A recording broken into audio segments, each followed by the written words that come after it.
Where are we? Who are we with? Alison and Dan from Ferro Forma. Not Alison Jackson. No. Alison Change his name to Dan. Jackson would be. I would be happy with Jackson as my first name. Yeah. It's our dog's But then it name. would be Jackson.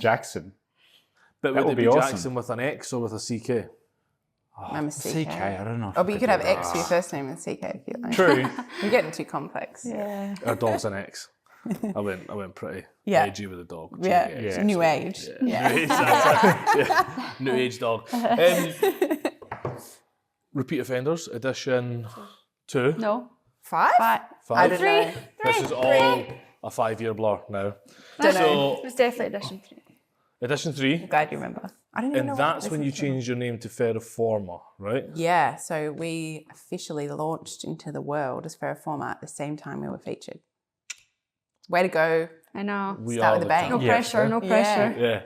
Yeah. So what happened pre-Ferro Forma? What was each of your journeys pre-Ferro Forma to get you to Ferro Forma? Shall I go first? Yeah, you go first. So I studied at the art school in Canberra, gold and silversmithing.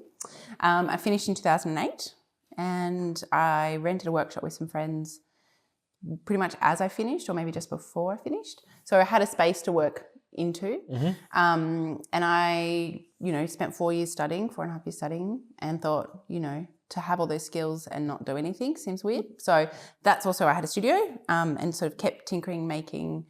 And I guess I never set out to run a business. It just sort of happened. It wasn't like a big, here's a business plan and do that.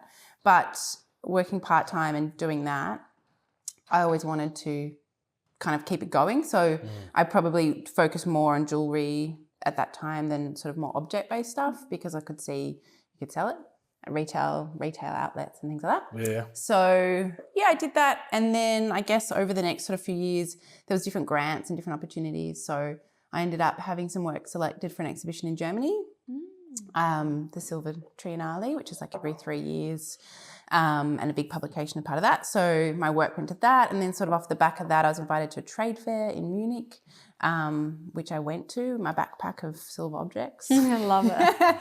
And that was a pretty cool experience. And yeah, I ended up doing a mentorship with a German silversmith, Maike Dahl.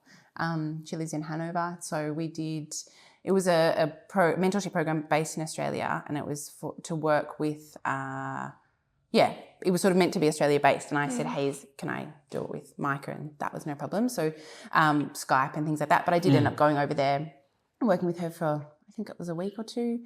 And that sort of seeing her world of making and that kind of stuff. And all sort of more object-based cutlery type scale of pieces. And I guess over that time, my own work changed from kind of developing production runs of jewellery, sort of small batch work, all in silver, really to kind of, I guess, sell to stores or to do that sort of also in design markets were starting a lot in Australia. So, I guess I just saw that's an avenue to make money. I've always liked doing objects and that kind of thing. And so I wanted to figure out how to do that. I did pieces for exhibitions as I could, but making things in silver is expensive, time consuming, all that kind of thing.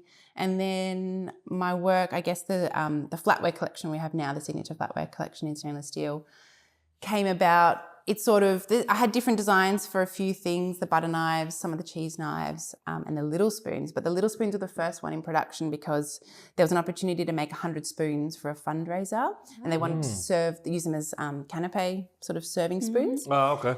And so I was like, sure, we can do that. Yeah. So that's the first kind of big thing that Dan and I worked on together. And that was like 2013, around then. So yeah, so that meant that they were in stainless steel, so they were food safe. We designed the tooling so we could make 100. And that was kind of a good sort of test to like, 100 of anything's a lot. And all for one thing. So that was pretty cool. And I guess from that, we just sort of built the flatware collection. And pretty much from then, my background's not at all in stainless steel. So all soft metals, brass, copper, silver. And Dan much more suited to stainless steel and how it works and, the tooling needed and machines for that. So really, I guess pretty early on, Dan just made those flatware things. So we kind of collaborated. We had separate studios and kind of did that.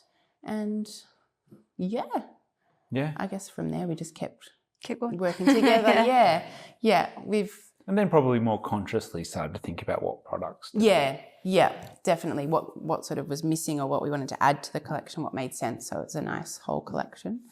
But I went full time. So I worked part time for myself up until 2013, and then went, let's just give it a go. Work full time all in, and I started teaching a program of classes. So I did like a jewellery class twice a week. I did silversmithing, so like raising a copper bowl, making spoons as like a weekend intensive throughout the year, and that was really good. I enjoyed the teaching as well and building the programs. So this was you putting classes on? Yeah, in Right. my workshop. Yeah. So kind of designed what everyone would make, and we had little booklets and instructions and kind of educational things to go with it. And you had a dedicated teaching bench with, you could have sort of 5-6 students. Yeah, well, there's 4 and then me at the Extra. end, teaching spot, demo spot. But yeah, so that was really good. It was really nice. I remember someone saying to me early on, like your students will be your best customers. And I think it's really nice to be able to come and see how it is to make something. And, in our first jewellery class, you'd make a silver ring and you'd make it in the first lesson. And then people would go away for the week and come back the next one and be like, oh, I saw this in the shop, or I saw that. And wow, I know how hard it is to make that and the process. And it's nice to have that connection. I think a lot of people are just so removed from that and haven't even used a pair of pliers or anything. So that was pretty cool to teach. I did it for about 6 years or so. Quite exhausting in the end trying to do that, and my business, like it's sort of, you've only got so much time and energy. Where do you put it? And teaching at night and things too kind of makes it for long days. Yes. Yeah. And really, I guess as I said, I never really set out to run a business. It kind of just happened. But I do quite enjoy the business side of that sort of thing and seeing something grow and change. Yeah. Do you enjoy it because you have to do it now? No, I think I do like it. Like I probably do less day-to-day making now than I ever have. But I think it's creativity in different ways as well. Like bringing, especially now Ferro Forma, like being Alison Jackson, I think for a long time I struggle with, there's me the person and me the business, and it's all together and you're all one sort of thing. And even when I work just by myself, it's like, oh my gosh, there's just so much of you in everything. But being Ferro Forma, it's quite nice that it's this separate brand to talk about, even though it's very clearly the two of us. It's nice that it's not your name, if that makes sense. The and it's not nice all on you. Yeah, and it's nice to sort of build this separate thing, and it feels like it's a separate brand. Whereas maybe when it was Alison Jackson, it's sort of like, am I just one person? Am I like a business? At different times there was people that worked with me and Dan at different things. So it's like you are bigger than one person. Yeah. But then, it's a funny thing, I think. And when you work a lot on your own too, I think, you've got to, do what works. Yeah, you've got to find what works. Yeah. So how about you, Dan? How did you end up at Ferro Forma? Kind of a similar story in some ways. I studied sculpture at the Canberra School of Art, and I was already quite interested in making before getting there, and just wanted to learn about all kinds of making.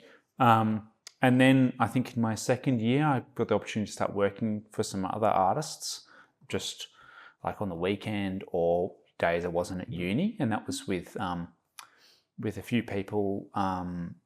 Some of them did glass blowing, and another guy did cast glass. One of the cast glass, Richard Whiteley, he was a lecturer at the same university, and with glass, they just need lots of assistants and lots of people to work with them.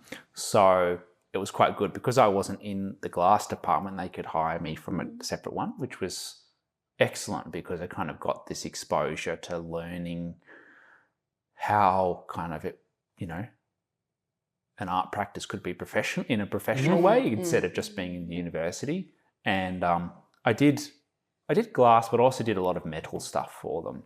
So, and Matthew Curtis and Harriet Swartrock, they had this amazing glass blowing studio in Queanbeyan, just outside of Canberra. And I just sort of became quite involved in their little family. Like they had 2 young boys, and they had their house and their studio right at the back of the house. So it was sort of like you're in the house, in the studio, and it was just a fantastic time to be there. Yeah, which sort of, having been in that environment, I guess I started to dream about living and working in the same place. So I did that, and then I kind of, at university, I was just sort of like interested in making, and I didn't actually focus that much on making my own sculptural stuff. Like someone would go, oh, can you make this? So I'd be off making other people's things. And my works probably didn't get as much attention as they probably should have, but kind of didn't matter in the end. But that was doubling down on the making skills rather than the design side. Yeah, and the problem solving too, I think. And like a big part of the sculpture is drawing, and I never did any drawing. I just avoided it. I avoided it. And just tried to just keep the 3D things as much as possible. So I did that, and then when I kind of around the time getting close to leaving, the GFC hit, which actually had a huge impact on the glass market because a lot of these artists would sell directly in the US. So their like income just like kind of died overnight nearly. So sort of out of a job there, and then I started working at Fink & Co, which who makes the anodized aluminium jugs. And that was great because it was sort of metal production and a whole lot of new interesting processes, and Robert Foster's an amazing maker. So you'd get to do the production and then help him a bit with his own individual work, and just a really amazing environment. Yeah, and I think it's also that small, that's where we met. I also worked there. Yeah. I think it's that really small business of, you know, there's not many people that work there. You all sort of have to, everyone makes things work. And I think that's sort of, it's really refreshing to be a part of that, you know. There's not a team of 40 people where everyone does their particular thing. It doesn't cross over. It's sort of, everything has to come together. Then everybody understands every process, right? Yeah. And I think I remember in my first week starting there of being like, oh, wow, like it's exciting, but it's also like, yeah, it works like this. It's okay that your small business is like that. Like that's what it is about, which is nice. Because I don't think there's that, I'd never really had exposure in a really hands-on making business before, that you don't really see that. You know, you come out of university, you kind of get taught these things, and then there's often such a disconnect to like the real world of how to apply that in the real world, or how to make it be a job, like you know, pays your rent and you know puts food on the table. There's such a big, like a missing link. So and I guess from there started working with other artists doing public art. Another friend I worked for many years, Jeffrey Farquhar, he was really big on doing big public artworks, particularly around Canberra and some in Sydney. So worked with him a lot and did lots of great big fun things in metal, which was excellent. And at the same time, Canberra actually has these purpose-built studios for artists that you can apply to rent. And I got a space in there in sort of industrial scaled workshops, which then just started accumulating bigger equipment and just spending had a home for it every minute I could out there. You know, some days I just spent the whole day like making a piece of equipment look really nice and painting it all grey and like you know, take care of that too. Doing that sort of stuff, and then having sculptural exhibitions, and I guess just making and learning and things, and sort of everything sort of happening at the same sort of time. And then we started to do a few things together. And then Ali actually moved studios from her Queanbeyan studio to one that was about, 4 doors down from mine in the same area. Sort of same complex. Which was really good because then, we're closer to each other. We had different scale, I guess, of working. I was very much at the bench, small scale things. Dan had a lot more bigger machines, but it meant there was maybe a little bit of a crossover of double up of things, but it kind of meant you had 2 studios almost for 2 different processes, access to both, which was nice without having to, get in a car and drive to do something. And then like another friend there, he had a really amazing wood workshop. So we could kind of like, if you needed to like, I don't know, like these benches, for instance, go and chop up bits of timber and things, you could go to his workshop, or if you needed to do metal things. So it was a good little community of people there, which was excellent. And then your lease only, it's a maximum of 6 years. So like once you get to that, that it's coming up. You kind of know you've got to like find somewhere else. And I guess when my lease was kind of getting closer, we're like, what's the long-term plan for this? And you start to think about, you're renting in we lived in a little tiny apartment, which was, it was fine, but you sort of go, we've got 2 studios. We're never there where I was. We've got a house, apartment, we've got 2 studios, you got all the electricity bills, it sort of gets a bit crazy. And do we rent something else? And then with Dan's large machinery, with it sort of, you don't want to move that around too many times. And the commercial leases, you know, they're so expensive really for what it was and that kind of thing. Yeah. So that's how we ended up here. Yeah. Yeah. Which, you know, we kind of went, okay, Braidwood, we didn't think about it too deeply on like, has it got everything we're going to need in the future? We went, there's a big chunk of ground that's got no workshop on it that could have a workshop. We know one or two people, and there's a post office that's in the Express Post network. And we went, that's kind of about as deeply as we thought about it before, like taking the plunge. Either side are dead. Yeah, exactly. Like we're surrounded by cemeteries. Like we've got cemeteries and like some heritage listed rocks, and like just one neighbour at the back. So we knew that there weren't too many living people to annoy with loud noise. Or the ability for people to build around you. We kind of knew like this is what it'll be like. So quite lucky in a way that this little spot was for sale at the right time. Yeah, I think those things lined up. And then we built the workshop. We were thinking the other day actually, so we moved here August 2018, and all the different things that have happened since from then to now. Whew, that's crazy. You kind of forget. Like, it's nice family. Lots of things. Built a workshop. So in 2019, that's when we built the workshop. So we sort of had a haphazard studio. We commuted for a little while. We both worked out of my workshop. Dan had to leave his workshop before this workshop was finished. So everything was sort of stored here, you know, some of it still is, in different spots. And then when we finally moved my workshop, we put it in a shipping container. So then I worked out of a shipping container for a little bit while this was sort of being built, and, you know, had to do the walls and all that kind of stuff. And then slowly sort of moved in, you know, you do it step by step. Yeah. None of it happens overnight. No, it doesn't. It doesn't. I mean, now looking back at the time, you know, it feels like everything takes so long to get, you know, to any point, especially, you know, in winter, you just think, gosh, just got to, you know, set those deadlines and just get in. But looking back, you know, actually we probably have achieved quite a lot in quite a small amount of time. Oh, yeah. But trying to do it and maintain a business and income, you know, I wouldn't do it again. No, it's a bit trial by fire, isn't it? It is, yeah. It's unpredictable. Very testing. Anything can happen, I think so. And, you know, weird time, like there was bushfires here, there was COVID, like it's a lot. Yeah. I mean, I think some of that, you know, through that, you know, we'd never worked at home before. We'd always had separate studios. You did work for a little bit under your parents' house.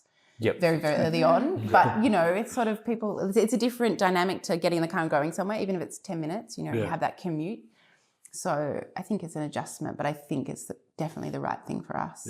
Yeah, being next to. It's good that it's separate, obviously, but it's still all in one place. And like now we've got our son, it's really good with, like if one of us was at work somewhere else, we'd miss out on lots of little bits of time that we'd have. Yeah, and because it is very much the two of nice. us, it's a little bit more tag team, you know. Sometimes it's a little bit like, especially when it's a little bit smaller, I'd be like, we'd almost, you know, walk past here, take him, switch, go, do that thing. You send that email, you do that thing, Yeah, and you could have him strapped on your chest and still do, you know, do some light duties. It's interesting though, isn't it? Because you definitely do work more when you work for yourself, but you work flexibly. Yes. And I think it's easy to forget maybe that, because, you know, we've been through different times of like, oh, should we just chuck it all in and just get a job working for someone else? And Matt Curtis, who used to work for, he once came out here when Charlie was really little, and I think we were having a pretty hard time, and he said, what did he say? He was like, you know, they had two kids, they'd done, you know, the same thing, they'd both worked having a studio at home through that, and it's like, it's just different, it's not easier. There's a different set of problems. He said, you've come this, like you can't stop now, you've come this far, like don't just, yesterday will feel shit, but you just keep on pushing and you'll just keep going. Yeah, and, which is true. Yeah, we've got a one more day rule.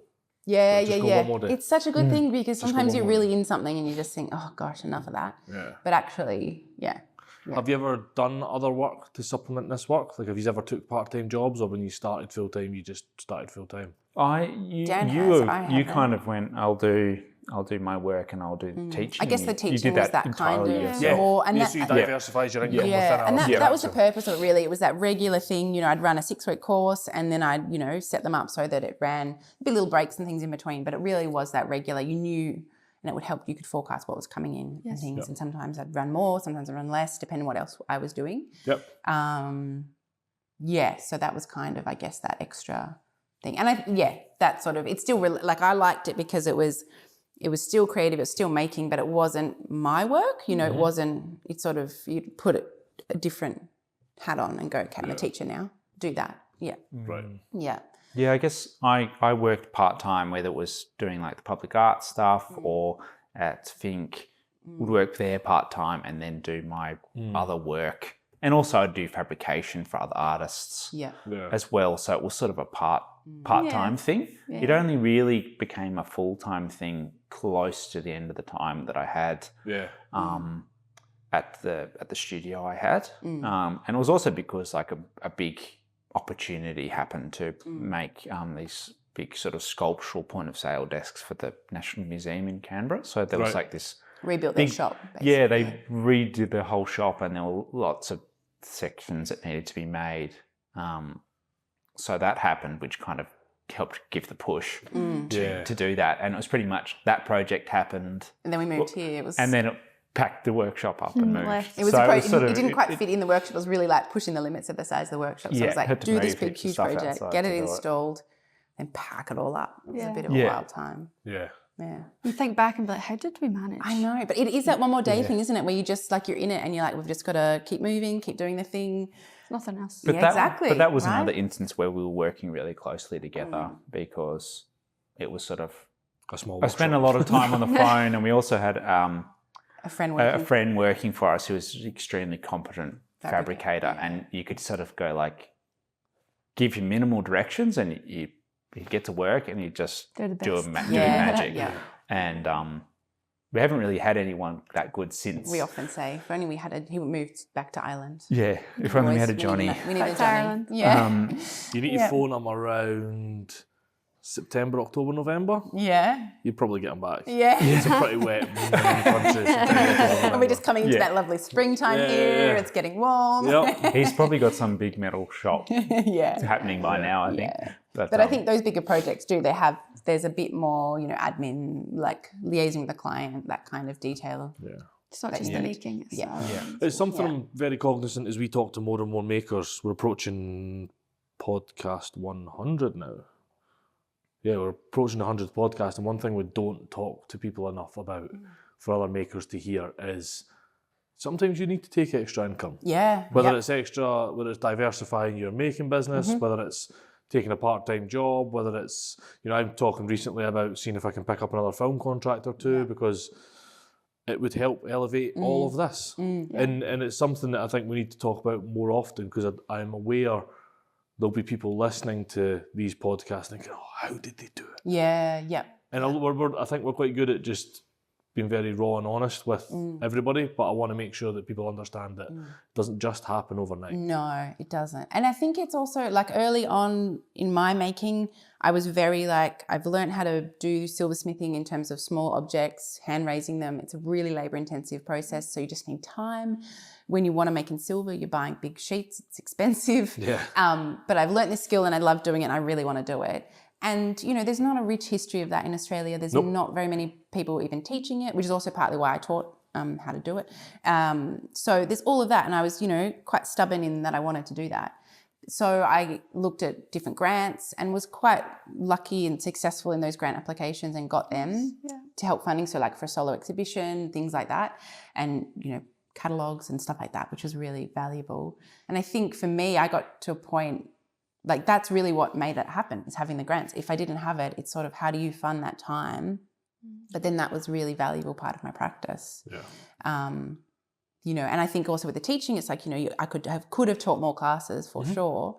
But then at what point, it's that balance of like, I still want to have my own work, but I still need to eat, that sort of thing.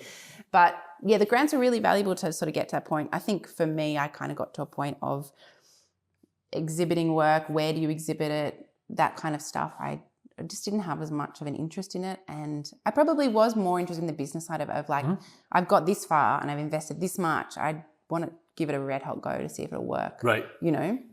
And yeah, and so making things in stainless steel, making the production, you can kind of start to see, you do start thinking more about how much time you put in it, how much does it cost, all the different things, website, online store, like all these moving parts. It's like such a whole big beast of things.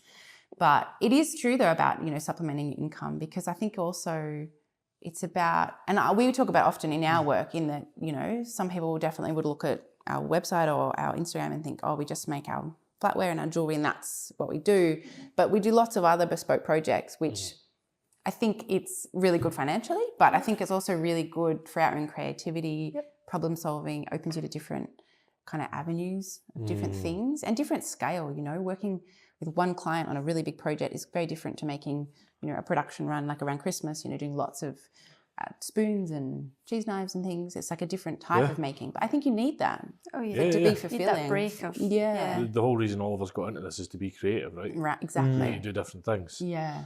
Is the sculptural stuff more what scratches your itch now, doing the big sculptural installs, or is just all the manufacturing? Because there's from what we can see a very defined split where manufacturing, jig making, all that stuff's very much your world. Not that you both don't cross over, but the design and aesthetic is very much your world.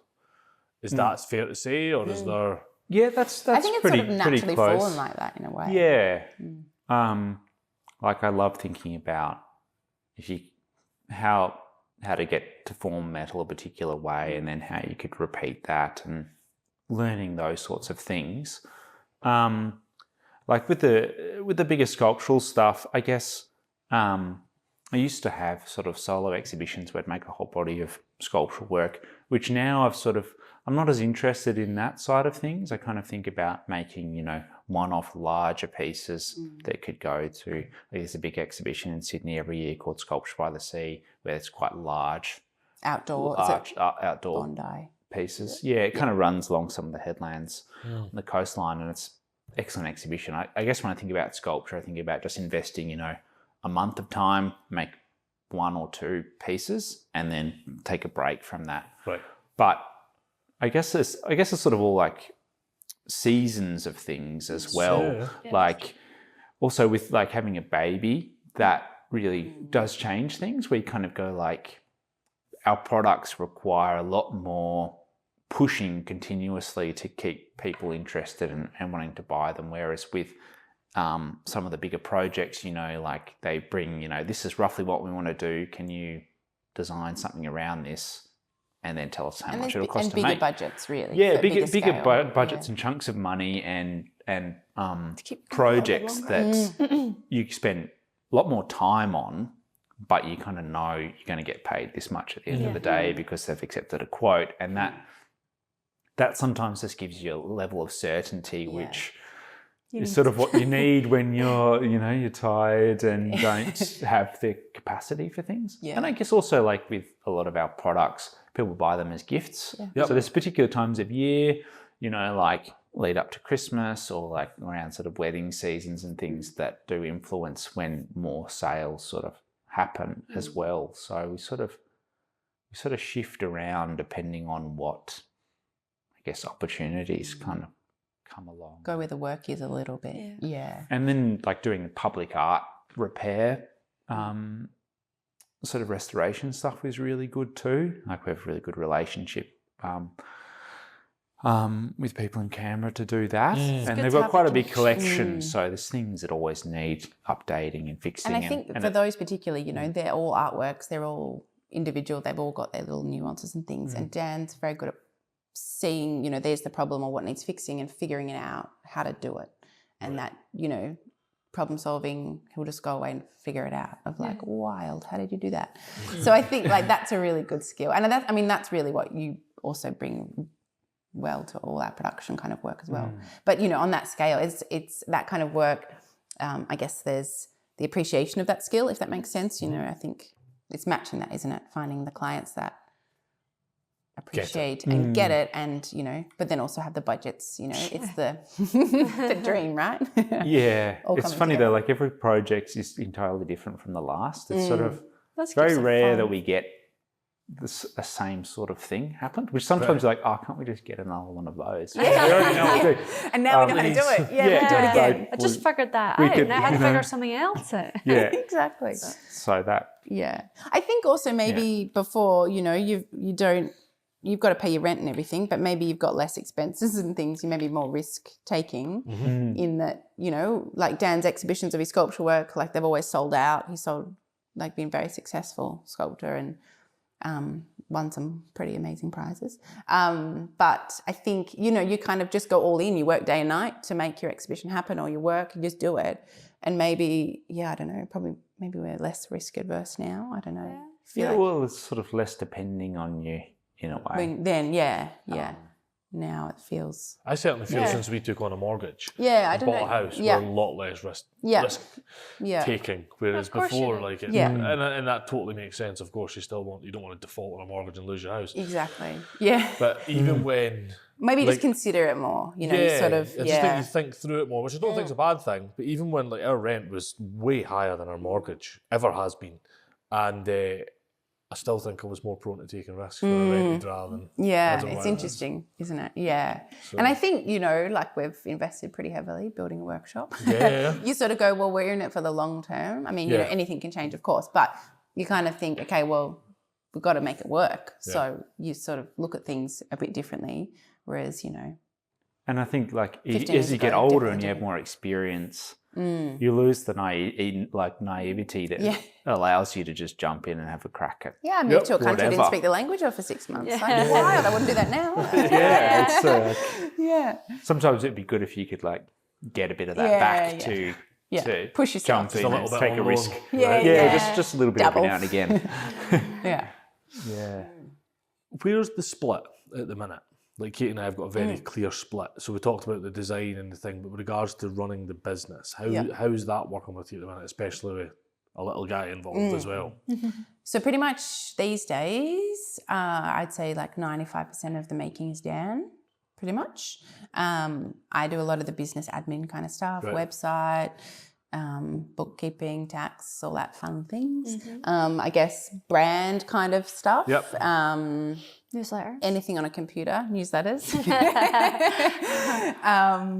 Posting on Instagram. Yeah, posting on Instagram. Yeah, all those things. It sounds like I don't do anything. Does it? Pretty much that kind of thing. A lot of the, design work. Yeah, so proposals for things, quotes, invoices, all that sort of stuff as well. Pretty much, I guess, we try and do it so that I can do all of that so that Dan's head can really be in the making and the figuring out of stuff rather than having to jump between, he's making something for a couple of hours and then it's I've got to send that invoice to that person or, figure that out. And so that's... Strip your flow. Yeah, because that it does really, and I think we probably in some ways work the least amount that we ever have with Charlie, So I guess we kind of try to think about the time that we're here, if Dan is down in the workshop in daylight hours, he can make noise, because sometimes we do work at night, but that's the quiet task. Yeah. So just making it so it's, uninterrupted making time. Yeah, okay. Yeah. And then, you're doing all the making really, which, at the moment has been large scale, crazy things only just fit in the workshop or making spoons. It sort of changes and it's day to day really, if we have an online order. That's So Dan, because everybody asks Kate what it's like to work with your husband, what is it like to work with your wife? Well, I think it's good. I always find it funny when people go, "Oh, I could never work with my spouse," and you kind of go, "But you sort of have to, just to live to be together." And I always go, "If it would be that painful." What are you doing? And not to say that there is times where we're absolutely shouting at each other because we, Stress. can get really hard and stressful, and we spend a lot of time together too. But we sort of joked that because we work together, we've probably spent 5 times what most people who work separately would do in their entire lives. And so we know each other on maybe a bit of a deeper level and depend on each other, I think. And it's sort of funny, if I go into Canberra for work for the day, by the end of the day, I'm like, I've got to get home because I haven't seen Ali for 3 hours. So I get a bit sort of dependent, or I don't know, it's used to it as well, isn't it? There'll be a little kid crying somewhere, and I'll nearly burst into tears because I'm I want to get back to Charlie. So that. Yeah. But I think it's good. I think it's really good. It certainly adds probably additional stress onto our relationship that sometimes feels too much, but sort of generally pull it back and And it's so sort of dependent on the day. Like Oh, yeah. Totally. sometimes it'd be like, it'd just be a miserable day outside, and that will kind of, you need to do a few things to just lift the mood, like have a really good coffee, or the fire's nice and warm, those sorts of things, I think. Are you guys cognizant of putting those things in play? We're getting better at it. We're getting better at it. Like, Yeah. we've started to, like, we built the workshop and we sort of put all the stuff in. And by that point, we got kind of exhausted just from building the place. And So also do I have a going, baby? it's ours, what should we do? Because we'd always had these Like a rented baby. spaces where you just worked with what you had. Yep. So we're kind of like a bit not sure how we should do it. And we've changed things around heaps since we've been And here. I think that's the thing. As we became, so we, officially Ferro Forma in 2021. It's such a, like, since we moved here, we've changed the way we work so much. Then we, change our brand name, and then so everything there's just been a lot of change. There's not sort of, before, like when I'd moved a workshop, you picked up what was there and you put it back into a different space, and it was pretty much set up the same. I taught the same classes, it had the same rhythm, whereas everything changed here. And I think there was never really, felt like there was ever a constant. It was like, now we're doing that thing. Okay. So, yeah. But I think our skill sets have always naturally fallen. We have different strengths, which has worked very complementary to running a business together. And a lot of people that meet us, they go, like, you both work in metal, how does that work? But I always say, like, I'm small metals, Dan's big metals. Yeah, okay. He's doing stainless steel. It's very, even though it's metal under one umbrella, it's very different working in There's a copper lot and of metal. silver and stainless steel. So we have our strengths in different fields. And so it's kind of just like I don't think we've ever really sat down and said, okay, you do this and you do this. Yeah. It's just a natural thing, which I think is good. Yeah. Because you sort of, there's always the task that no one wants to do, but there's not that many of those. Yeah. But yeah, you just sort of pick up and run with it. Yeah. There's a confidence in it, I think. Yeah. That thing of picking stuff up and putting it and not knowing exactly where it goes back, is that something you think you'll find as the workshop progresses? Because you've not really been in it a long time. Yeah. Or do you think it's just that's how the business operates now? I sort of have this thing where, because you build it from scratch, it's like, build a workshop, you want to see it finished. You build a house, you want to finish it. But I don't think it's ever finished, because the type of work you do and what you do always changes, evolves, And I think that because the scale of our work and what we do changes so much. Yeah. And the scale thing is a big thing. If you were here a couple of weeks ago, there was this crazy cube out there. Yeah.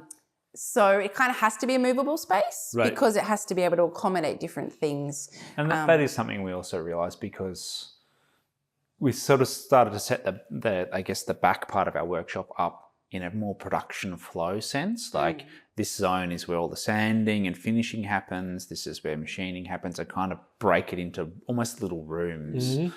And that's what we were kind of going with that. And then some of these bigger projects came along and you're going, you can't modify the space to be able to do these bigger things. So we've sort of shifted our mindset on making certain spaces sort of much more versatile, which we'll do. But then, because it is one workshop as opposed to two separate ones, we're kind of going like this area will be just for the packing and cleaning of products, which is something you didn't really have before. It was just sort of like you do it on the bench. And also, like, we made the conscious decision when we moved here that you weren't going to do any more teaching. Yeah, as we well. did. Right, okay. Yeah, that was we cut the bench up. It is what this is made out of. So that was a big thing of like, okay, all right, it's going. And that was because we went. I was quite tired from having. You've done it was a nice lot to have of a years break. of it, and also going, this is our home as well, and you kind of go, This is if you're our just having sort of personal regular space. people coming to where you're home all the time didn't feel comfortable anymore. Whereas And never before say it was never, always sort of but it was separate. It was yeah. a separate place that you did the Might teaching. fancy So the Rear Trade Centre as well. Yeah, yeah. To do a workshop. Yeah, If you ever fancy it again. Yeah, the real trades in Ballarat would, Yeah. I'm sure would love to have you. Because there is a lot that comes with teaching, sometimes you're in the middle of working or something, you kind of, you need to clean up so other people can be in your space and those sorts of things. So, yeah. and managing expectations for students as well, Yeah, particularly if just- like someone came along that they didn't have a lot of their hand skills were pretty minimal, and you wanted them to leave Having a really good Having experience and something- learn something too. and Yeah. have something to take away But- with them. Yeah. It's nice. Yeah. Like it's, as we said, like different seasons, I think, too. Yeah. And it's more time, you know, that's the thing where it's like, okay, well, I don't have that time. It's been a while since I've been teaching, but, you know, that time you put into something else instead. So, yeah. You say different seasons. Have you thought about what your goals are for this season? This is on tape now. Survive. No, Survive. I think That is a very worthwhile goal. By I the way. think it's a weird time. I don't know. I feel, you know, doesn't feel like people are buying lots of product kind of thing. There's not that sort of, I mean, at the same time, we don't really do that much marketing, which we should do lots of newsletters and things. You've inspired us to do it. And I think also, you know, Charlie's like nearly 2. It's sort of, that's a wild time figuring out routines of things. He's a wild dude. He's at preschool today. I think just figuring that out, it's sort of, you know, and I'm only in the workshop 3 days a week-ish. So, yeah, it's sort of, I don't know. I think pretty open to taking different projects. That's been really good. But it's like, you know, even a couple of months ago, you feel like everything is really dire and you're just like, oh my God, how are we going to pay any wages? What are we going to do? And then, you know, the next day you get an email and you're like, oh, it's fine. It's all good. That's us at the minute. What a roller coaster Yeah. of emotions, you know, you're Something only always one comes email up. away from, Yeah. it's just a wild Something ride. always seems to come up, and Yeah. You hit I rock don't bottom. want to and then rely you on hit- something always coming up. Yeah. Yeah, because Yeah, I'm 'cause not it sure it would feels- come up unless you're really at rock bottom and then started. It'd be nice to not Turning the have the screw rock harder. bottom bit though, Yeah, wouldn't but it? Yeah, it's, it'd be that's great. the joys Yeah. of having a business. Right. We brought print forward by 6 weeks, so we literally just paid for a Oh, print wow. run and then had to pay for another one. It was like, oh my God, so much. Why did we money. take this on? Just, yeah. It's like house deposits coming out of your account. Yeah, just like huge 2 in a chunks. month. Yeah, it's like big money. I'm like, fuck. Yeah. But Yeah. it then presents other opportunities that then hopefully, like, it's all growth, isn't it? Yeah. What about you, Dan? What's your goals for this season? Well, I guess we have been talking about, like, when we have these bigger projects, like, I'm a sort of one-track mind sort of person. I can't think about multiple things at a time. So if we've got a big project, I'm just fully in that, which means other things kind of get neglected along the way. Like with our product side of our business, like it's sort of, it falls away for me mentally, which, like, once you come out of that project and you're like, oh, I've done nothing with this, you kind of go, oh, I need to like really focus on that. And sometimes when you do these bigger things, you kind of go like, oh no, I really want to get back into producing our work and maybe And we develop put some so new much things. time in, you know, the tooling and the systems to make those things. Yeah, like I want to do more of that sort of work, because it is, like, I guess on one level it's sort of our own, it's entirely our own thing, and we kind of have full control over it, which is quite nice. You kind of go like, You're working for yourself at that yeah, And it's a nice thing where, you know, you put it in the box, take it, you know, it's gone out into the world. You've, you know, it only exists because you showed up to work, which is cool. I like and, that. like, It's a really, and it is a really good feeling, like, where you do like a production run of things. We tend to sort of do things in smaller batches. Like, of lately, we've kind of been going, okay, we'll get like a wholesale order, and we'll just make what's required to fulfill the order. But then when it's all laid out and you finished it, that is a really nice feeling, because you get, you you're feel proud of it. Yeah, like this.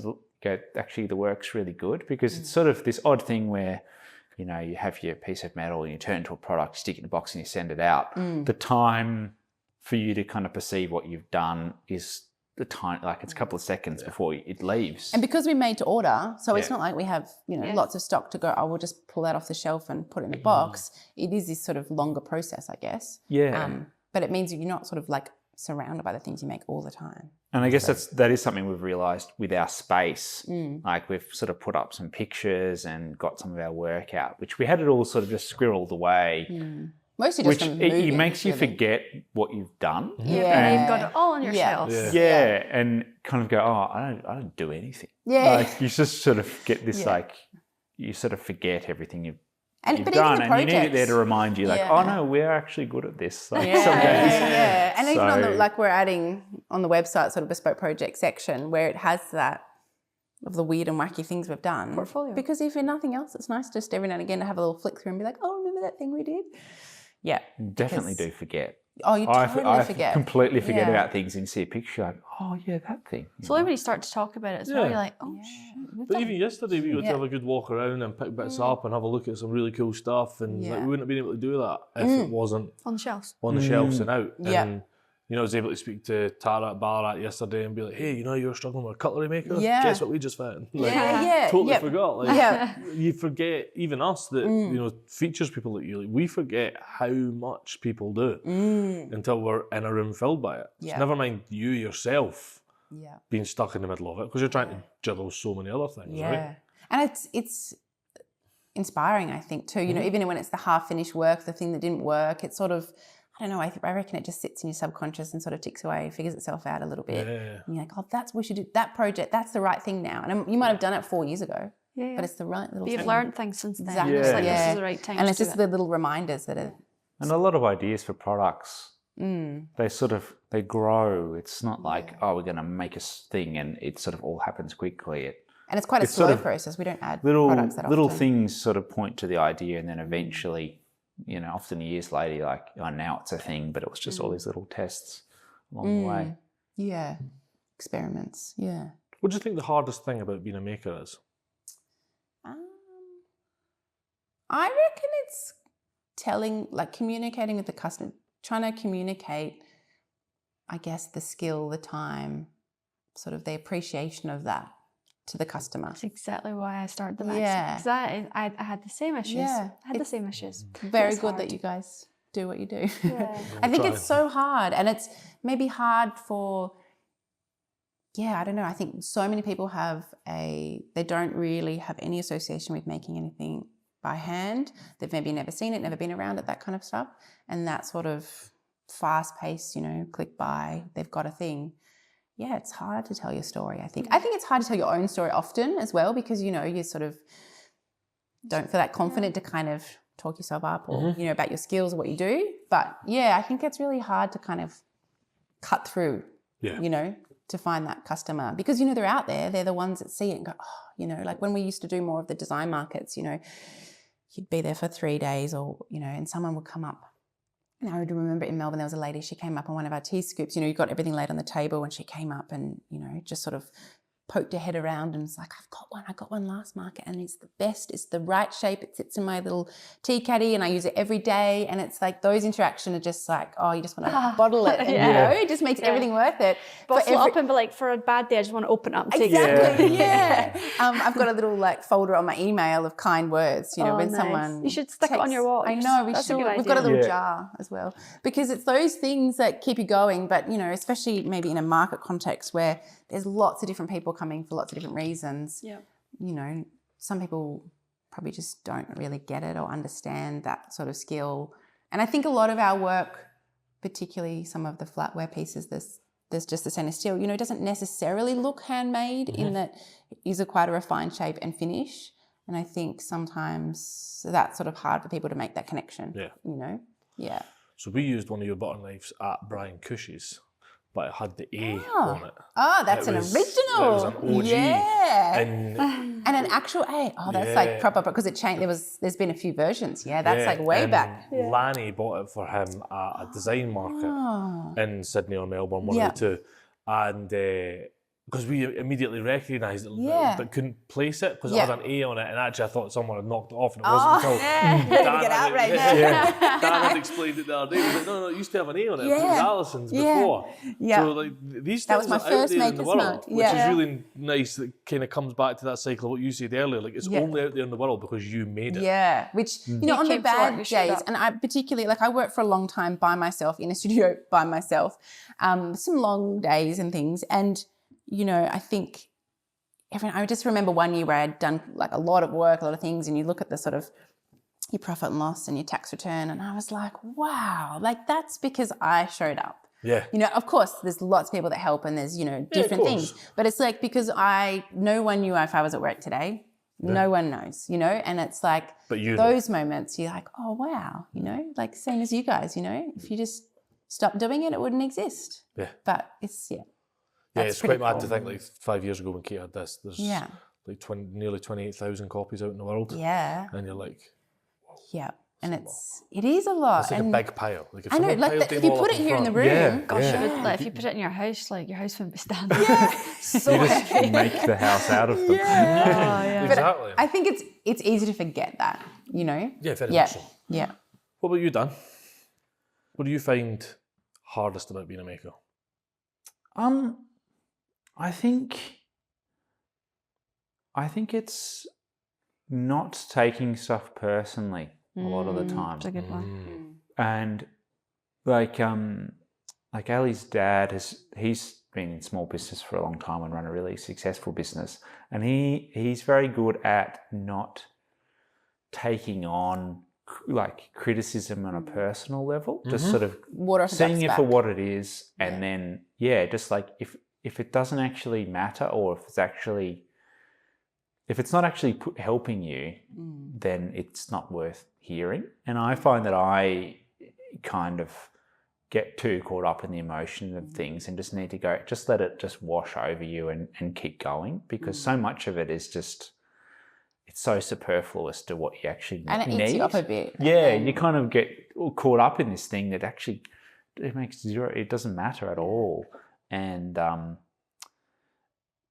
like sometimes you get like, I don't know, an obnoxious email about something or a comment, and you kind of go, I don't need to care what they think. Like I'm not, because they're a person, do I have to care? Yeah. And you kind of go, well, no, you don't. And also like, you know, you don't need, every single person doesn't need to have the same sort of, they're not all qualified to actually kind of comment. It's sort of They're like people having a bad day, you know, and they're just a bit cranky. Yeah, That it's sort of people Yeah, just sort some of like people are seeing like a that. product and going, oh, that's just too expensive. And then you're there like, Especially Well- in that context, like at a market, you know, you're really, I used to be like, you know, the table's only so wide and there's not a magical glass that I can hear what you're saying. yeah. And But- you go, well, they're not necessarily trying to offend you or anything. They're just but they're not well educated. that's yeah, it.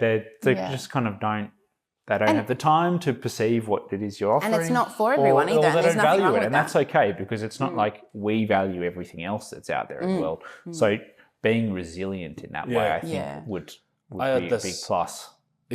Being resilient is 100% what you need to be. I had this exact conversation with Mum the other day. She was at a market when they were out in Italy on a holiday, and some woman that does lovely silverware. And I mean, it's chunky. It's Like a bracelet's massive. like this. Oh, thick. wow. It's there's a lot of material cost goes into it, and I'm pretty sure it's silver plated because it's just so big. But she was like, yeah, and it was like £1,000, and like that felt ridiculous. And my mum's great because she's really open to the conversation of, why did you think that was ridiculous? And it was very clear as the conversation goes on. She was like, oh, maybe it's not ridiculous. Yeah, it comes But back people to just that. use that knee-jerk reaction of, Yeah. oh, big Yeah. money, ridiculous. Yeah. Yeah. And that's not a reflection on the maker. It's not a reflection on No. the craft. It's not a reflection on the craft as a space. It's just someone's reaction. Because personally, I feel it's because we've been indoctrinated into cheap tat for so long. Yeah. It's not the space of craft and making that's suffering because of it, but that's not the reason that it's suffering. The reason it's suffering is because of the factory farming version of manufacturing products where we're just churning stuff out.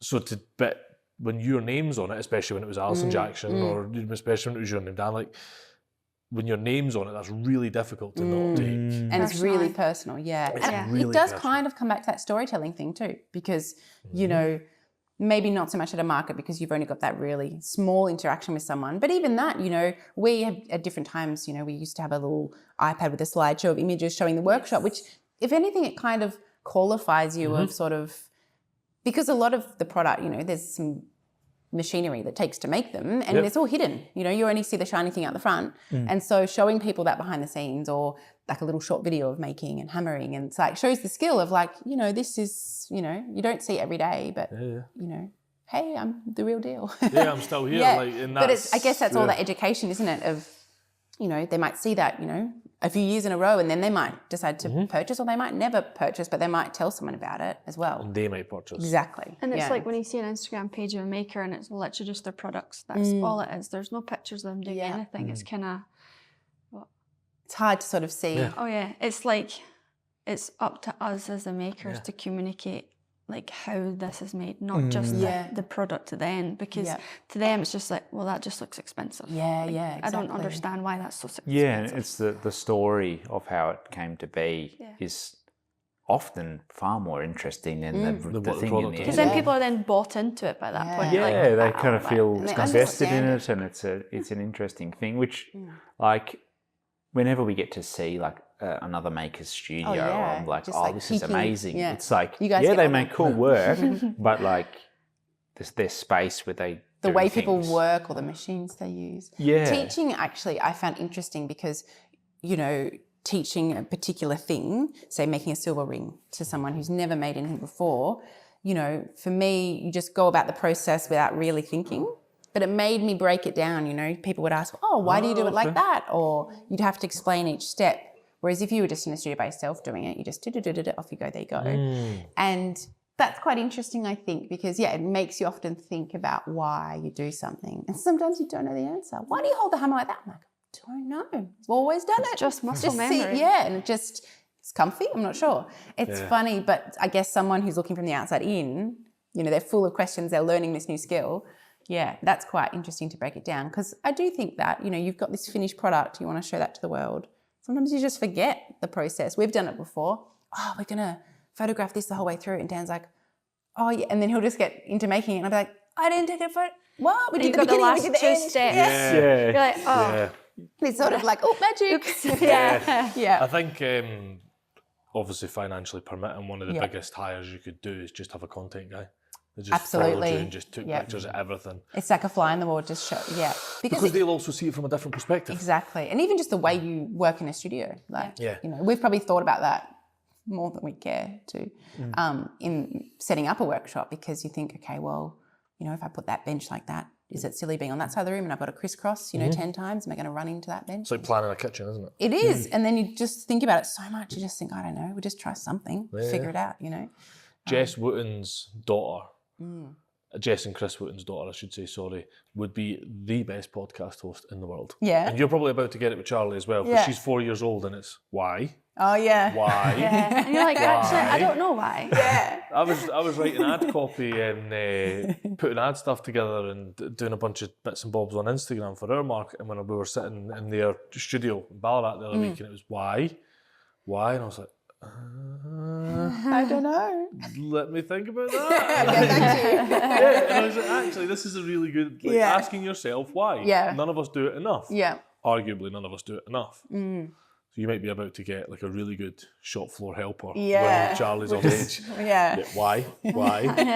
Give him a little microphone. Yeah. Do you feel the same way, Dan? Do you get just caught up in the making of it and don't do enough of the showing people what you do? Oh, absolutely. I get far too worried about it not looking right and going, oh, but if I show this angle, there's that pile of crap there that I don't want anyone to see. But it's like, it is all the reality of making things, and there is mess. And Are you a perfectionist? You know, I just get far too worried about that sort of stuff to the point where I just don't do it, which is a shame. we need to do. But Really I need to do that. It's a sort of hurdle to jump, isn't it? Because, and on the flip side of it, I love seeing what other people are doing. Yeah. But then I'm not very good at sharing. Because it's just a great space. Yeah, like it is something we need to do. I think sometimes too, you know, you're a jack of all trades, right? Which hat are you wearing today, you know? And so sometimes it's just the thing that falls, you know, you have the best intention and you just think, oh, that's... Well, you're in a rush. It's just another thing. Exactly. Yeah. No, not today. It's just another thing. But I guess the thing is we sort of have to like think about it's actually a very valuable thing that could really, you know, make the difference in you know, selling more products. And I think also because, you know, we don't have a shop front sort of where you can't kind of just wander here. So I think, you know, people, and we do sell our work through different stores, but there's not that many. It's sort of a pretty tight group. So you're relying on the online sales. So people really need to feel, they can't sit and pick it up, you know, they can't try it on. It's a hard thing selling online. So it's how do you, it's tough. And showing that behind the scenes, that development maybe really makes people feel connected to the piece and that, you know, they know how it comes to be. When you go into a shop, you always spend more than if you're buying online. I always spend more. There's times we've gone into places and Have I you have ever no gone to intention. IKEA and come out with what you're supposed to make with? Yeah, right. Come out with more plants and stuff. Yeah, there's just so much stuff that Yeah. I'm like, I would never have spent that if it was online. And then when you're holding it, you're like, I always spend more in a store. Yeah, and it's just even things like, the weight of things Mm-hmm. and the shape, the way it sits on a table, like all those sorts of things. You can just imagine it in your home when you see it. Yeah, Right? yeah. And it kind of changes that conversation maybe in a shop of, do I want this, as to which one am I getting? Yes. It's like that thing. Yeah. I need to have something. And I think that's also, different price ranges too. Someone loves you. And I know that through people we follow, that you might love their work. It might sit at a price, you're like, I just can't afford that right now. But you're like, oh, but they've got this other thing. So I can have something of their work in their aesthetic. They've made it, but it's at the tier that I can afford right now. Yeah. Saddle makers that make belts. Yeah, exactly. Not everyone needs a saddle. A lot of very people true. really, really like the quality of the workmanship, so they'll buy a belt. Yeah. Yeah, Or the totally. Or the hat. You can't afford a saddle, but you buy a hat. I also don't have a horse. No, you don't myself. have Not that I could afford it if I did have a horse, but if I had a horse. Yeah. But it's also that thing where you appreciate what they do, so you want to support them. Correct. So it's... And when we would do a lot of markets, we would end up buying things from other makers there too. We joke, we have to make more money before we can go spend it all. Yeah, okay, if we can get another few more sales, we can go over there and buy, But and it is that thing about seeing something in person. Yeah, Because we'd already know those people and what they make. So many things I buy. Yeah. yeah. Yeah. Like It's most of our ceramic cups and mugs, they're all from markets where we've gone, that's really cool, and we've, bought 2 or 4 of those. Yep. We mentioned a few times, whenever friends come over to ours, all our cups are different. Yeah. They're all like, I love whenever I come to your house, it's always different cups. Yeah. Yeah. It's never the same. It's a gateway drug. It's an absolute gateway drug for people, because then people they're are like, like, I'm going to go and check out that ceramicist. Yeah. I'm going to that. Always looking at the bottom of the cup. Yeah. So Whenever I go anyone who wants to anywhere. give us loads of free stuff for our house, people do ask about it. We've got so many that way, and it sort of shows we haven't done any markets for a long time, because we've smashed a I few, and broke the one the other drawers getting day. empty. We need to There's space in the drawer now. So any go back markets and do coming some up? None that are confirmed. Okay. be one towards the me end at of the the End year. of the year, hopefully. yes. Yeah. But, we haven't done a market since we've been Ferro Forma because, Oh, right, okay. because During 2019 COVID we did heaps of markets in 2019, burnt ourselves out a bit, said let's not do any more. COVID happened. No And one there did were any. no markets anyway. Yeah. So And we haven't got kinda back on lucky. that. It's a bit more complicated with Charlie. Yeah. Yeah, I don't know. Just be your mascot. Yeah, we talked. Sit him up on the table. Yeah. He'd talk to everyone. How is the market scene in Australia? Because it's a bit hit or miss in the UK. Yeah. I'd say more miss It's than the hit. same There's- here with hit and miss. I think there's it's interesting. The design markets really started the same time. 2008 is when I think the same year Finders Keepers started, or about then. So I feel like that is when they really started. And there's a few other ones that started at a similar time in different states and things. I don't know. I feel like it's the last few years is a tricky time for everyone, but I feel like it's a changing kind of world. I don't know. And the we'll see what happens in demographic the of next few store years. holders has shifted too. I Like think so. I feel like a lot more people that want to have like a little side business will get involved. But one thing we always found is we'd be selling our products at a particular price point, and then a lot of other people around you would be a lot cheaper. Because Which it's not the full-time gig. Yeah, which Yeah, there's they nothing wrong with don't that. need to It put- fulfills a different purpose, but totally, or For the they'd be customer, it's so importing confusing. stuff, and it's confusing. It's fine because other people see that as a problem. yeah. I mean, think it is yeah, a problem. I I think- think it needs to be vetted. Like, there can be markets for hobbyists, Yeah. and that might be a weeknight market or something. But I think, and it's the same, like, we had to draw a line somewhere. So our line is people that are full-time or want to be full-time. Yeah. And that's where we put in the magazine. But I think markets should be reserved for people that are full-time. There is different pressures, I think, Yeah. too, when you're doing that, because you're like, for us, it's our entire family income. And so, I think you make different choices. You price things according in that way. Whereas if it was another, or one of us had a reliable income source from something else, I think it changes that dynamic of pricing.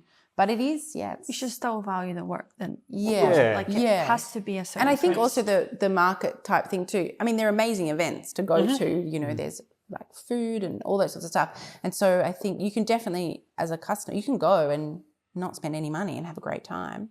You buy coffee and just walk around and enjoy it. Yeah. And- There's nothing wrong with that. But I think it's hard as a stallholder. You're there to make money. You're there to make connections. I think it's really good marketing, you know, having your name out there, your product out there. Especially, and the place you can pick stuff up. exactly. And for people that, you know, there's quite a long journey from when you discover the product, the brand, to when you purchase, or it might be for, I'm going to get it as a wedding gift. You know, that's not every day. So they got your card and things. But yeah, I don't know. I think it's be interesting to see what happens in the next few years of sort of where people things are go. going, Because it's been going for such a long time. I don't know whether people kind of go, I've been there, done that sort of thing. The market, that should be the market business to be like, we need to change up a little bit. Yeah.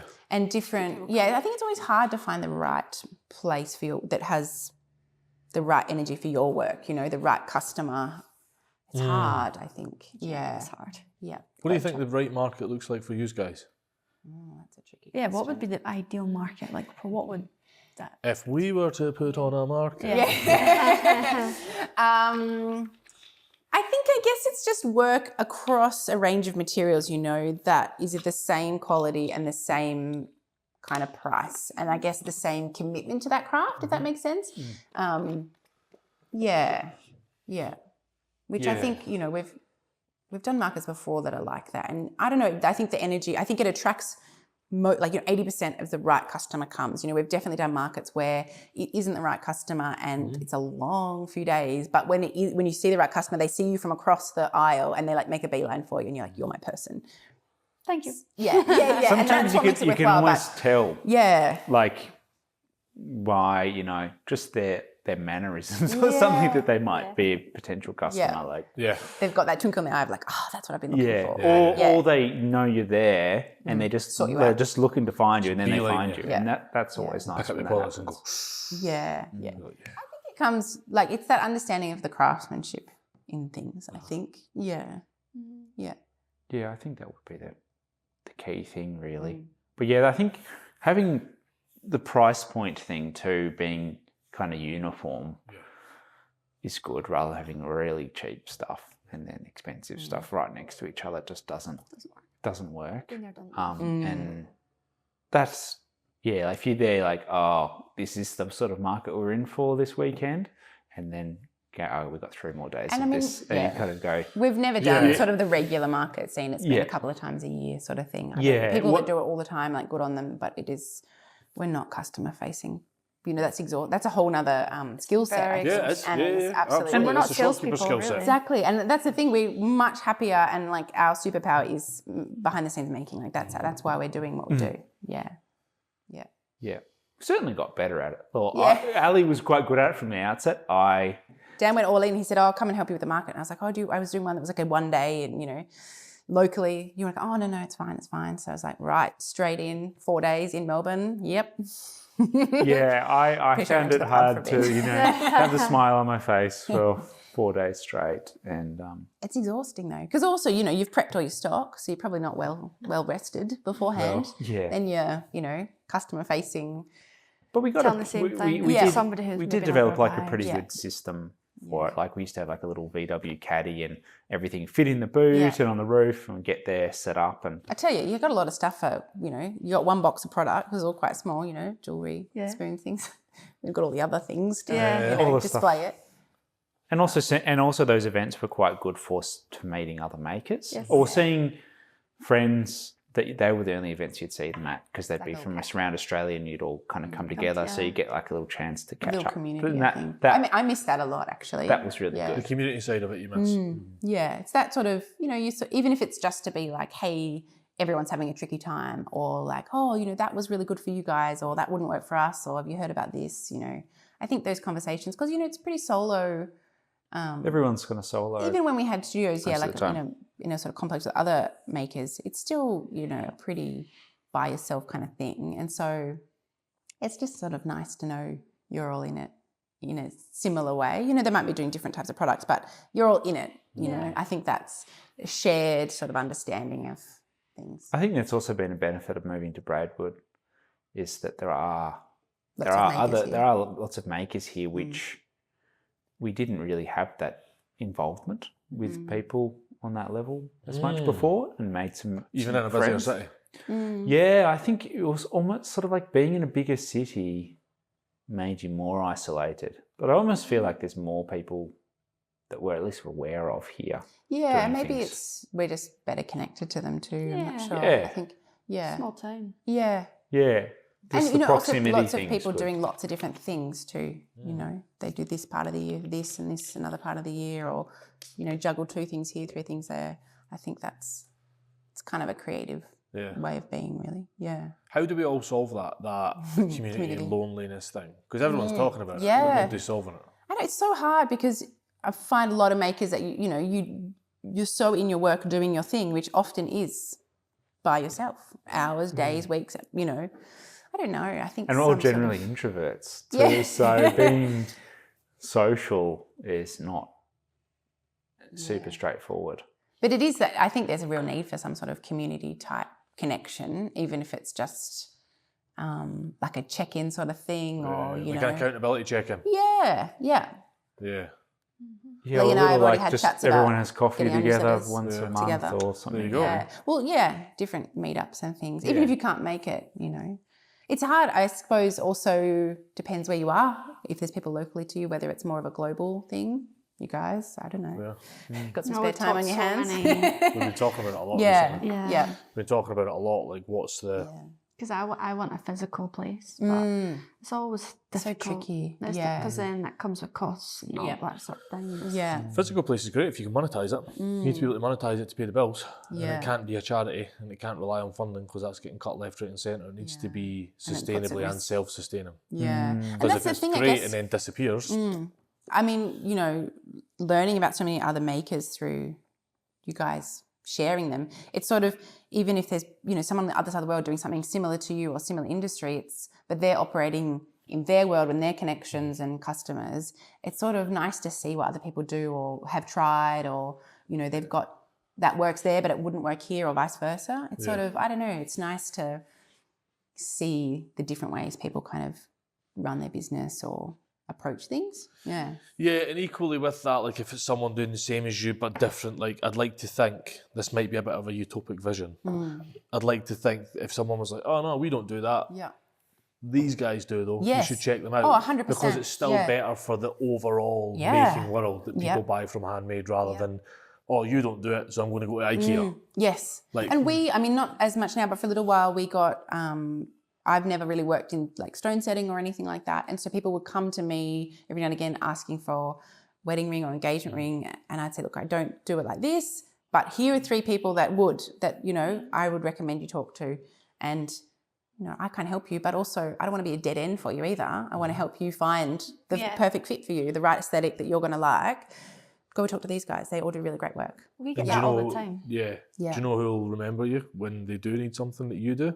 Those people. What is it, that thing? People remember, they don't remember what you said they made. Right. Remember how it made you feel. There's better. I haven't said that very well. But, get the idea. Insert that involved. But it is true though. If you make an inquiry and someone's like, "Oh, we don't do that," you're like, "Oh no, we're back to Google."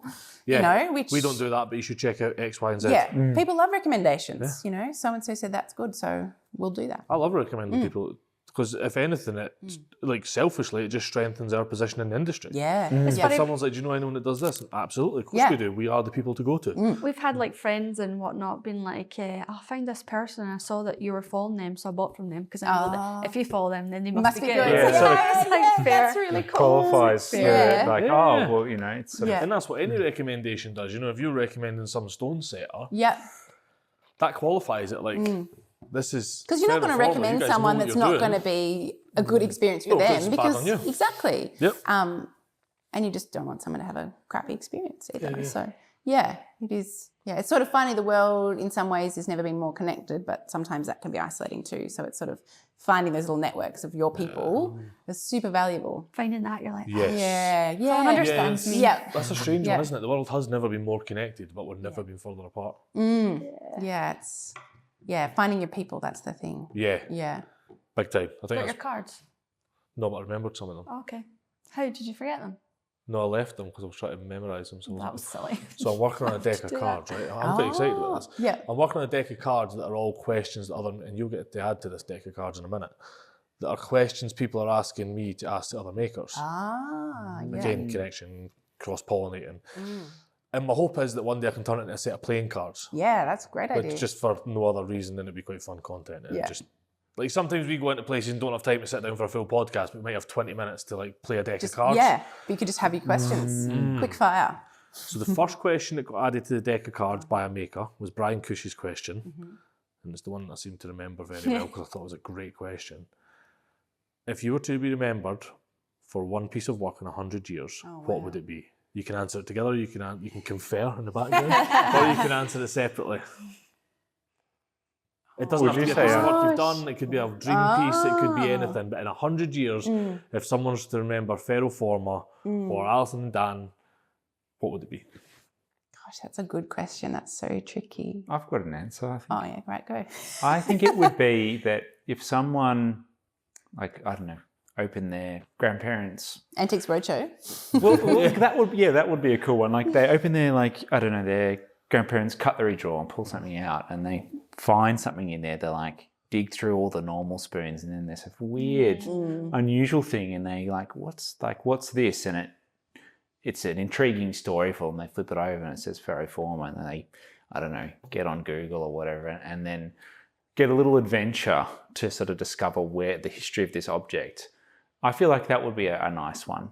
Yeah, it like, certainly would. It's funny, like with sculpture, so many sculptors will make some big monumental thing that's made out of stone that'll last forever and be very sort of legacy sort of grade things. And I just feel, often I find that's like kind of obnoxious in a way. Like you kind of go, yes, you've made this thing, but you've kind of made it to last, but not really say anything other than I was here. Like, So it's just a physically big footprint. I turned up that day and made that thing. And made this big thing that you can't miss if you walk past it. Like, but if you have this smaller thing that's part of someone's day-to-day and continues maybe to be part of someone's day-to-day intergenerationally, like the sort of that heirloom object that just gets kind of handed down, you know, like a friend of ours who lives around the corner, he has this beautiful wooden spoon that's like his great-grandmother's or something, is for making jam. And it's like, it's nearly not a spoon anymore. It's nearly just like a wooden stick because it's been used so many times. And also almost like every person who's used it is added to its story through like use and patina. Those things I feel like are quite... I think something similar. I mean, you know, of all the things you make, I've always had a thing for making little containers and spoons. And I think there's something, and I've always been drawn to this about the thing you use each day. You know, we're talking about the different ceramics and the cups you have, you know, but I bet there's one that you always is your favourite one. You know, we've got 2 cups, ceramic ones. They're made by the same maker. They're the same style. One, they're just slightly different shapes.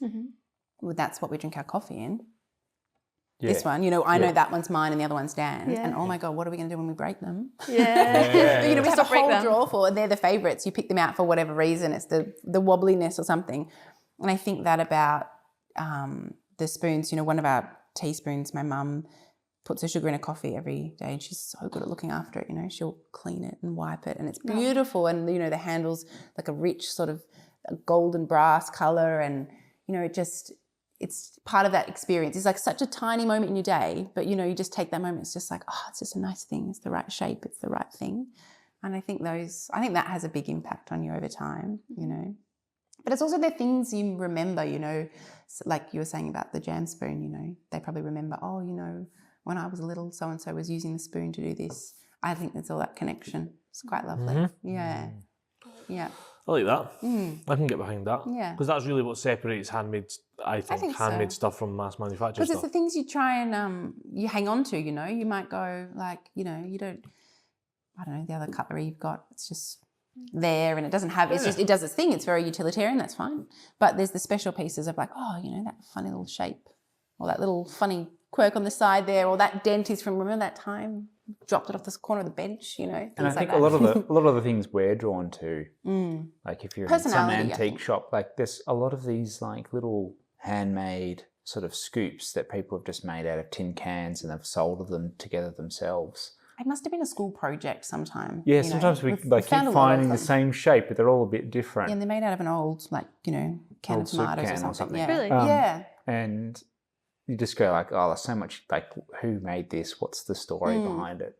And because it's a bit unusual, it distinguishes itself from the mass of other You can tell it's been made by objects. hand. You know, it's not perfect. There's bits of solder in the wrong place and stuff, but it works as a thing, and it adds to it. Good answers. Yeah, that's a Good good answer. question. It's a I good. like It's a it. really good question. Yeah. It's kind of burned into my mind. Yeah. Second question.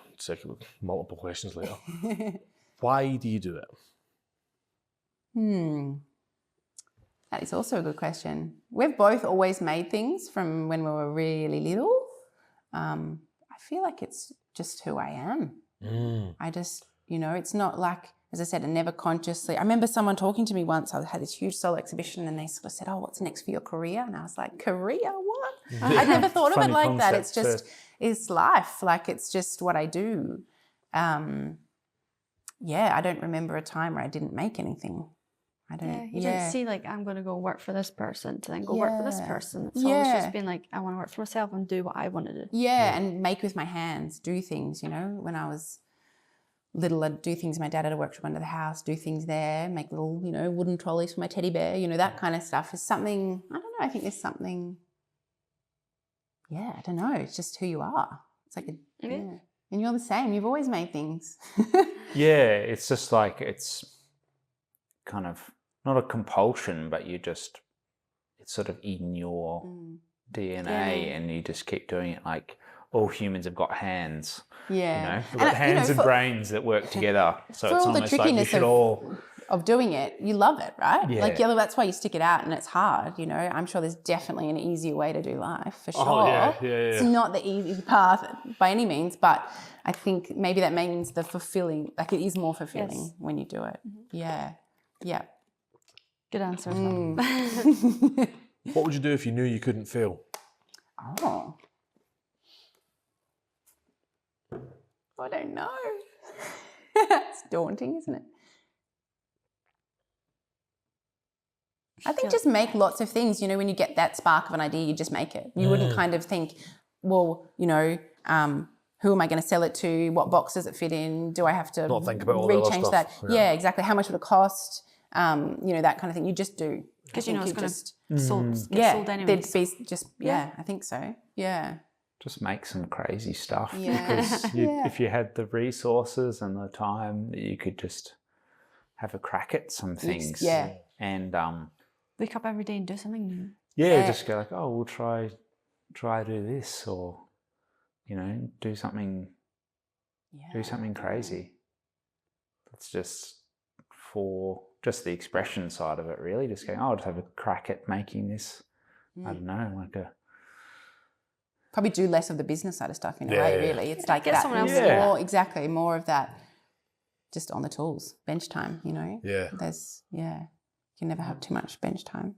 Be cool to make some flying sculptures or something, would be cool. Yeah. Thought about that a little kinetic bit. stuff. Yeah. Big blimp sculpture thing. I don't know. Something weird. Got your brain going like, oh, what would... I think that's what people would do if they knew they couldn't fail, is just go massive. Yeah. Like, I'd do the same thing, but it'd be Just massive. huge. Yeah. Just really push it out there. Yeah. Yeah. That's a hard question to answer because you almost don't let your brain think like that, really. Yeah, like you're sort of programmed to work within constraints. You're always like, it's probably That gonna risk fail. management, isn't it? Where you sort of, it's always... In a way, that was a bit like when we built this workshop and it was just a shell. We kind of go, we've got this much space and we can kind of set it up how we want. How the hell are we going to do it? I know. And it was sort of an overwhelming Because if you do it wrong, there's only two people to blame. Us. kind of constraints. Like constraints also help you be really creative. Yeah, they do. Because it's funny when you see, I don't know, someone who's got, I don't know, like here's $1 million to make an artwork. A lot of the time it sucks. Yeah, it does. Because they haven't got anything. No constraints. That they have bounds that they have to then work with to be creative. And I think that can be really helpful. I'll Pushes go like, your creativity though, doesn't it? You know, we've got... Thinks of the clever ways to do things. Yeah. Or we kind of go, okay, well, this is the type of material we're going to use and that's what we have to use. What can we do? And then you kind of cool stuff happens, I think, sometimes when you've got little boundaries to push against and Yeah, that's when the clever things come out. But in saying that, if someone just was like, here's a heap of money, do whatever you like, Wouldn't we'd turn it totally down. take up the opportunity. Just make one massive spatula as a public art piece. The public art piece and the rest of it was just wages. A huge spoon that's basically a swimming pool. Do you guys set aside time in your week to do the creative stuff? Do you like block out time to be like, we're just going to invent? No, we don't. We talk about it. I think in the past we've tried, every Friday or every second Friday, sort of that experimenting time. I think Friday's dangerous. You probably should on a Monday because by the time you get to Friday, you just got to wrap up that week, figure out all the things that didn't happen when you thought. Yeah. I think now maybe we think about it more in that, a day's not enough time, to get into something. So maybe you have a bigger project and then you go, okay, you're feeling a bit more financially stable. So maybe you take 2 weeks to go. And also off the back of a big project, often it's like, okay, put everything away, put the workshop back together. Yeah. And then you kind of go, okay, it's nice to do something for yourself. Yeah. So we've been talking about that a little bit more recently. But also having exhibitions was good for that because we've got an exhibition in 6 months' time. Well. We've got to have something for that. And then you start developing work and you got to do it because you've got this and finite that's how time. the brass flatware collection and the vases came about, because we had a joint exhibition in 2021 which was them. So that kicked those off. Yeah, and it was that sort of experimentation, and also like with the flatware, we made, I think there was like 40 something pieces. It was a lot, and a lot of it was experimental in terms of the shape, the design, and the way we displayed them was that of just this sort of long line that you could walk along and see them. And it was really nice because people would pick them up and be like, how does that one feel? What's this shape?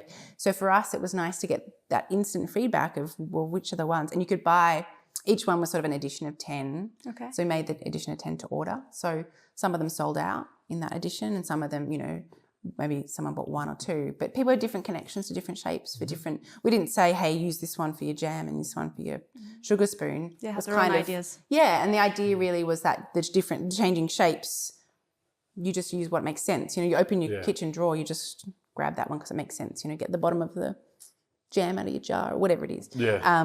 But that was really nice because then that informed the pieces that we kind of took into the core collection now. So that makes sense. Yeah, and I think that's a nice. That was actually, when we developed that work, was kind of a unique experience for us too, because it was the first time where we like really formally we're working together and we're going to come up with ideas together. Yeah. And for the first 2 weeks, we're both just sort of like figuring out how we'd fit together. And a lot of the time, because Ali's quite good at drawing and I'm hopeless, I'd try and draw something and she'd be like, what? But then you'd go off and make something and then bring it back. And then I would just give me a minute, and then I'd go and have a crack at making a shape. Right. And then from that, it was that thing where you're like, oh, we're feeling good, we're going to have a show, it's going to be great, we're going to do this stuff. And then you get along and you're like, oh, I'm not sure if this is a And then good you're like, idea. everything is terrible. And then you're like, chuck it in the bin, start again. This is the worst thing. And then it clicked and you're like, this is amazing, this is the best thing ever. And it sort of goes through this sort of all the journey. emotions that you go through. But also working together like that, because when we've done exhibitions before, you do it on your own, so you've got your idea in your head, you sort of figure out your process of how you might make it, and your own capabilities. But trying to tell that to someone else, that's tricky crossover, because even though as communication, all metal, but very different processes that we're familiar with. And probably every exhibition prior to that, we would help each other, but it would always be it would be all of your work. When you had your really big show, I was assisting you to kind of do some of the work, but it was still all of your work. And it's later on, I think, once it's being made. Yeah. You design, I'm like, I know that I could hammer it to be this shape, and I know that. Yeah. But Dan wouldn't, so he'd be like, how are you going to do that? Well, I'd be like, oh, it's fine, I just hammer it. And he's like, you're going, okay, whatever. Different understandings. It's that communication thing. Yeah. But those things, I think it's nice to have those. Also, show your work publicly in an exhibition, take it out of the studio. That's really nice, I think, to see it in a different context. Yeah. But you need those deadlines, I think. Yeah, they push you. Yeah. You definitely did it. Yeah. What are the advantages you've found of working together versus working alone? Oh, that's a good one. I think it's like the shared skill set. In terms of a business, I think that's very beneficial, because I think if we work separately, I don't think it would work very well. Not anymore. Because it not did work. anymore. And when I did all the business stuff and worked by myself for a while, and it's hectic, you really do sort of do the making 20% and 80% you're doing the business side of stuff, which really limits what your output is, I think we can do more exciting things together for sure. Definitely. Yeah. Like when we first met, I remember like looking up Ali's work on a website, and I was just like, this is the most incredible thing I've ever seen. This chick is talented. Yeah, I was sort of just like, look at this work and this amazing website, the photography, just like doing this whole thing. That's right. And I was just utterly blown away, because I'd not tried to do any of that stuff. I was just in my workshop. You're just doing the making. You're just busy doing that. Fiddling away, mucking around. And I could make nice things, but then taking it the next step to like entering in a competition or developing a website or trying to find clients, those sorts of things, I really needed someone else to be doing that with. So I think, if we, didn't get together and didn't develop a business together, like, I'm not really sure if I would not still be in a shed somewhere messing about with something. Still be making things. I'd still be making things, but it's certainly... It's a mix of skill sets, though, isn't it? Yeah. I think people look at things differently, so you sort of seek out those opportunities. So, and how you present things. So, But we, like, working together, we're able to like share ideas. Does that work? Does that not work? You're not just and you sort of constant in your own see head. it differently. And so if one person's kind of struggling with something, you might talk about it and be like, no, like, that's totally fine. You got it. Like, it's, you sort of see it in a different perspective. And also because you're in your bit, you need that feedback. Yeah, Kate's very good at looking at close up. I'm very good at looking at it very big lens. Yeah. And that helps a lot. And you need both of those things, really. You do, because when the close up is looking pretty shit and you look around and it's looking pretty good. It's okay. Or when you're looking around and it's looking pretty bad, but then the close up's looking, hey, actually we're really onto something here. You rarely have bad days on both fronts if you're looking at them from two perspectives. They rarely look bad from both angles. Yeah. And it keeps you going too. Oh yeah. Yeah, big time. Yeah, and it's sharing the load too, right? Like if it's just one of you, it's like so since intense. I came on full time in December 2022, I have no idea how Kate done it all full time. Yeah. I mean, I done 0.5% of it. Yeah. I have no idea. But it also grows things too, I think, I think one person only has so much capacity, even if you're skilled across all the things. It also grows things faster than double. Yeah. Like two people is way more efficient than two people, than two one peoples. Yeah, I know what you mean. Yeah. You get the point. Greater than the sum of its parts. That's greater than the sum of its parts, Yeah. Yes, last question. What advice would you give your younger selves? Oh.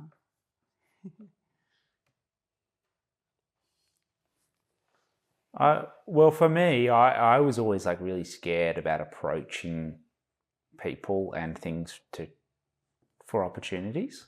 I'd say just jump out there sooner, or you can, the worst that'll happen is it'll fail, and then you just have another go and not be too caught up on the things failing, really. Just because that's, I mean, ultimately, isn't that's just learning right there, which like you kind of go, failing in private seems a lot better than failing publicly, but ultimately they're the same.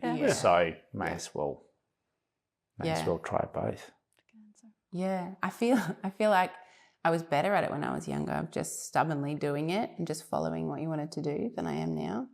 But I think the same sort of thing. I mean, just if you want to do it and you'll figure it out. Find a way. There's always an opportunity that you don't know about, and something leads to something as well, because you don't. You just don't know what's around the corner, I think. Yeah. And also hard work pays off, nothing beats bench time, just doing the making. Yeah. Doing the work. Yeah. Yeah. I also think the people that like when you're worried about failure, it's because of other people's judgment, right? That's just the long and short of it. But the people that actually judge you for failing, they were never your people. Yeah. The people that are like, oh, you tried that, oh, and it failed. Have you tried just tweaking it a little bit and doing this? Or The well people done that will for get trying. behind you for failing, they're the ones that matter, and they will never judge you. Yeah. They will never, ever, ever judge And you. if you've tried, right, which leads to something else which you wouldn't have known about before. Yeah. Yeah. Just keep going. Good one to wrap it up on. Just keep going. So where do people find out about you if they want to check you out? The best place is our website, ferroforma.com.au, or our Instagram, ferroforma.studio. And we'll post more regularly soon. And there's newsletter. Can you sign up for your newsletter on your website? Yes, you can. On the footer of our website, every page, you can sign up. And you'll get more emails from us soon too. Thanks to Kate and Jack for the inspiration. Thank you, Thanks guys. so much, guys. Thank Appreciate you. it.